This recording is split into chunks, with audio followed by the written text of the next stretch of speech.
Good afternoon. It's 10 minutes till 5 on Monday, the 25th of February. My name is Tom Kendall, Chair of the Finance Committee. To my left is Mr. Swayzer, member of the committee. To my right is Mr. Siebert, also a member of the committee. We have, I believe, 2 items to come before Finance today. Yes, sir. Mr. Titterington, will you please start us off? Sure. Thank you, Mr. Chair. The first item is requesting bidding authorization to go out to bid on the curbside recycling program. In May of this year, our current contract with Rumpke will expire. We budgeted for 2018 $325,000 based on our current contract, without really knowing what a bid might come back with.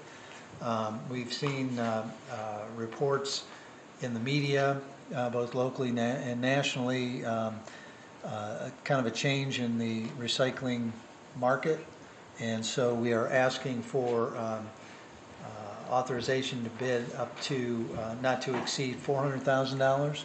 It would be a 3-year program with an optional annual renewal 2 times if both the contractor and the city agree that we should go into a 4th and 5th year, much like we did this past contract with Rumpke.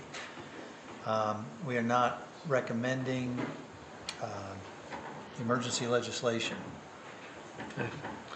So assuming from what you're saying, the pricing that we're seeing is going up? We aren't anticipating that much of an increase, but it is possible based on, again, this is not just coming from Rumpke. They're one of the big recyclers, but we are seeing it from the transfer stations. I've seen presentations by Miami County Transfer Station as well, Solid Waste District, as well as Montgomery County Solid Waste District. There have been changes in what is being picked up, how it's being processed. The scrutiny of the toters at the curbs are a lot higher than they used to be because the drivers are more accountable and responsible for what they are tipping into their trucks, and that's because the market for certain items has narrowed significantly, particularly in China, which won't accept as much recycling material as it used to. That was by far the biggest buyer of recycling materials, and they have reduced for various reasons what they will take. Things like all the plastic bags that everybody gets when they go to one of the grocery stores or convenience stores. You can't recycle those anymore because of what it does to the big equipment, and so that part of the market has shifted as well. Just various factors, and so we're anticipating that we may see an increase, and we don't want to have to come back to you for additional authorization if all the bids come back over an artificially low authorization. Now, does Rumpke give us some sort of grade on our recycling that's in the bins that are picked up here in Troy? I mean, are we having issues with the plastic bags and other things? We do get feedback from Rumpke pretty much daily from the drivers. If they've had issues with particular addresses, they will mark those addresses. They will let the staff out at the street maintenance facility know, and we will follow up with those residents to let them know what they can and can't do and why their toter wasn't dumped this particular week, and we'll try to educate them on what they can and can't do in the future. As far as an overall grade for the whole community, I'm not aware that they've done anything. Okay. I know we do have the quarterly award program, right, where they will select residents that the mayor will present to. I know overall Rumpke's been pleased with our level of participation. We have a fairly high level of participation in the community compared to our neighboring municipalities. But other than that, nothing more specific. Okay, and in our request for quote then is going to be basically the same as what we have now, same services and, It would be the same curbside service. We may need to work on clarifying, if we do include it in the bid, what can and cannot be picked up as part of that, to make sure that we're not asking for bids for something that they can't provide. okay. All right, Todd? I was also at the meeting, the transfer ladies meeting that you attended. The only question I would have is I noticed some of the surrounding municipalities did do it in-house. I'm assuming the economics, for our perspective with the size of our community, that this is a significantly more efficient way to go. It is. The one in particular that you might be thinking of had excess, some extra staff time, as well as some older vehicles, and so they'll move those into service when they renewed, rather than renewing their contract. Okay. And so they found some savings because they had that surplus. Have we done a number to see? We have, not this year, but we have in the past looked at that in terms of not only recycling, but also our solid waste. Refuse? I don't have anything further, thanks. Okay, John? When did we go out to bid? I mean, it seems like we've always used Rumpke. Are there other players out there that might be less expensive and give us the same service? We advertise as broadly as we can. I believe there are other contractors. Whether or not they service this area, I can't tell you. We do post our bids on several different services. They will typically call us and ask to make sure that they've got the correct information, so they're disseminating that. There aren't a wide variety of recyclers, but we do try to get them to everybody. And then, of course, it's just sealed bids, and whoever's the lowest and best bid is the one that we will award. Okay. And is that done per stop or per tip, or how is that? How do they come up with $400,000? It is again, that's just an estimated number, not to exceed. Typically, or the way that they charge us is based on the number of households. Okay. And is there a fuel? Is there something in there to compensate for fuel in case gas or diesel goes up? Is there one on this one or no? No, there is No, I not. don't think It's so. just basically on the bid they provide to us. They should accommodate for that in their bids. Okay. Yeah. Thank you. I have nothing else. Any other council people? A question. Bill?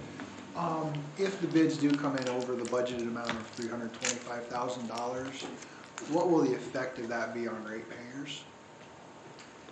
It won't, unless council adjusts the fees, then it does not affect them. What it means, though, is that we would have to evaluate the budget. That is a general fund expense, and so we would evaluate the budget throughout the year, and then the auditor may come back to you with a reappropriation request, middle or end of the year. And Bill, that's 325 now. They're asking for 400,000. Up to 400. Yeah, up to 400, so. Thank you. Okay. Anyone else? Sorry, Bobby? Mr. Titterington, with what we charge for refuse and recycling at this point to the consumers, or the consumers, what we're charging is adequate to supply and pay for future rate increases for how long at this $400,000 figure? We will evaluate that when we open bids. We just recently adjusted those fees, and so we tried to accommodate some growth in both. I believe it was a 5-year plan, and so we'll just have to look at that and hopefully not come back to you, or we can report that will be fine, because we did build in some contingency not much, but some, to look at inflation. I think that's important to point out to our residents and the folks that do pay for this service, that we do plan for the future in our budgeting, and we don't want to run into circumstances such as the state with a large increase of a service fee or something like that all at once. So we try to incrementally bring that up on small scales. Yes, sir. Thank you. Okay. Anyone else? Anyone in the audience? Todd? I'm good. Is this emergency? It is not. Same here. Unanimous? Okay. Okay, let's go to the second item, please. Second item, I'd like to ask Development Director Jim Dando to talk about the Enterprise Zone Agreement and Troy Town Park TIF review that they just did.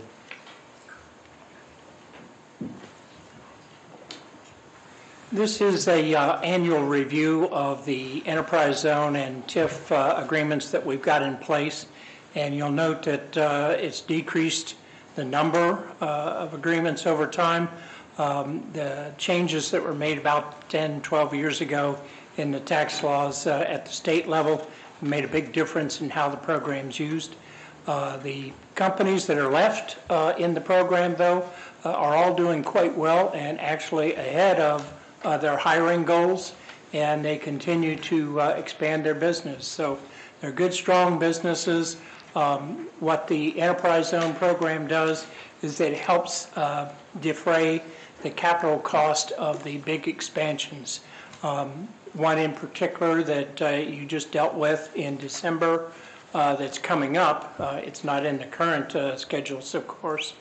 For ConAgra, I'll note that that's a $70 million investment in Troy. So these do tend to be big projects, and this gives them a little bit of a relief just for the increase in investment. The existing taxes continue to be paid. John? Do we still get permission from, when I was on a long time ago, we got permission from the school. Do we still get permission from the school for that? Yes, each of those has agreements from the schools as well. So they look at each one, and in many cases, the companies actually have programs that they do in the schools, particularly the high school. So the schools are quite aware of these programs and work with us. There's also a representative on the Tax Incentive Review Committee Council. So the schools are definitely involved in this program. I don't know. Okay. Jim, you may just, how many companies in all are involved in this? Now it's down to 3. Okay. At one point, there were as many as 30. Okay, who are those, just so everybody knows? Clopay, the garage door manufacturer, Right. ConAgra, that makes the Slim Jims and the frozen school lunch pizzas, and also a smaller company, Arc Abrasives, that does grinding materials for industrial applications. They built a new building 2 years ago, and they've actually expanded. They're up over 100 employees now. So for a small company that, quite a few years ago, started in a garage, they're doing quite well. Right. So two of our stalwart companies, anchor companies here in Troy, and then one who's, like you say, been here forever, so as well as I can remember. But all right, anybody else? Any other council people? Marty? Tom, one thing that was recently pointed out was that we use a lot of acronyms, and in this particular one, the word TIF has been thrown around without saying the words. Can you tell us, the audience, what TIF means or what the TIF is? Jim? Wait. TIF is tax increment financing, and what it is the taxes on the new investment actually go to pay off the bond that built the road. So those properties are still paying the exact tax that they would under any circumstances, but the existing taxes on the land and the buildings that were there continue to go into the regular tax accounts, but the new taxes on new buildings goes in to pay off that bond. Otherwise, our general fund would have to pay off that bond, which we've been pretty careful all along to make sure that that TIF fund could make those bond payments and not impact our general fund at all. Yeah. And as Jim also said earlier, I mean, when companies go under the TIF, they make commitments to us as far as more employees and greater production numbers, and also it's a win-win for both sides. It really is. So, Thank you. anyone else? Anyone from the audience? Okay.